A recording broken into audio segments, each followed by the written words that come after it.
वक्त पूरे पाकिस्तान के अंदर एक चीज डिस्कस हो रही है कि चाहे किसी टीवी चैनल का सहाफी जाके लोगों से बात करे या सोशल मीडिया के ऊपर कोई सर्वे हो, हर तरफ एक ही रिजल्ट सामने आ रहा है कि इमरान खान भारी लीड के साथ सारी पार्टियों को पीछे छोड़ते हुए मकबूलियत में सबसे आगे हैं। ये एक सहाफी हैं अवैस मंगलवाला, उन्होंने एक ट्वीट किया। उन्होंने कहा कि इलेक्शन में भी इमरान खान के ऊपर बहुत पाबंदियां होंगी, लेकिन आप लोग देखेंगे कि इमरान खान एक ऐसा खिलाड़ी है जिसको पता है कि मैंने प्रेशर में कैसे खेलना है और अपनी टीम को प्रेशर में कैसे खिलाना है। और इमरान खान 8 फरवरी को अपनी टीम के साथ बहुत बड़ा सरप्राइज देंगे और इलेक्शन जीतेंगे। आगे आ जाए। अब्दुल अलीम खान साहब ने इमरान खान के बच्चों के बारे में, उनकी औलाद के बारे में एक बयान दिया। उन्होंने कहा कि इमरान खान वजीर आजम रहे तो 3.5 साल अपनी औलाद को नहीं मिले। जो शख्स अपनी औलाद का नहीं, क्या वो हमारा हो सकता है? ये उन्होंने बयान दिया।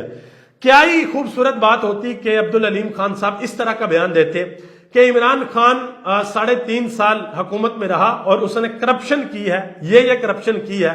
इमरान खान 3.5 साल हुकूमत में रहा, उसने कौम की गैरत का सौदा कर दिया है। इमरान खान 3.5 साल हुकूमत में रहा, वो इंटरनेशनल फोरम्स पे जाके पाकिस्तान के लिए बोल नहीं सका। इमरान खान वजीर आजम रहा 3.5 साल, उसने हेल्थ कार्ड जैसा कोई प्रोजेक्ट नहीं लेके आया।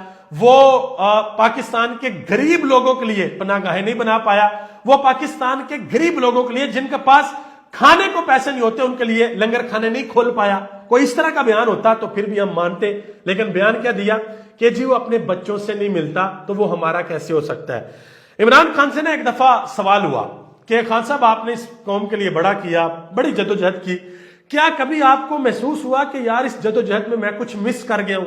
तो इमरान खान ने जवाब दिया, हाँ मैं अपने बच्चों को मिस करता हूं। मैं ये मिस करता हूं कि मैं अपने बच्चों को टाइम नहीं दे सका। और आप यकीन करें, जितने भी लोग आप ये मेरी वीडियो सुन रहे हैं जो साहिब औलाद हैं, अगर अल्लाह ने किसी को औलाद नहीं दी तो मेरी दुआ है अल्लाह अपने हबीब के सदके उनको साहिब औलाद करे। लेकिन जो साहिब औलाद है वो इस चीज को समझ सकते हैं कि औलाद के साथ माँ बाप की क्या अटैचमेंट होती है और कितना मुश्किल होता है अपनी औलाद से दूर रहना। बहरहाल अलीम खान साहब को साहबजादा हामिद रजा ने जवाब दिया।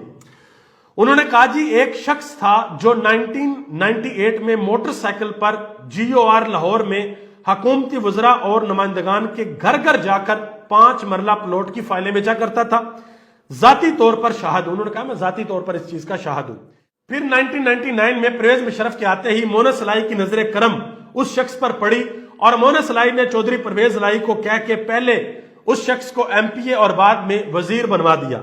बस फिर ऐसी हालत बदली कि मसूफ हाउसिंग सोसाइटीज के साथ साथ टीवी चैनल्स के भी मालिक बन बैठे और फिर अपने मालिकों को ही पीछे करते हुए वजारत आला के उम्मीदवार बन बैठे।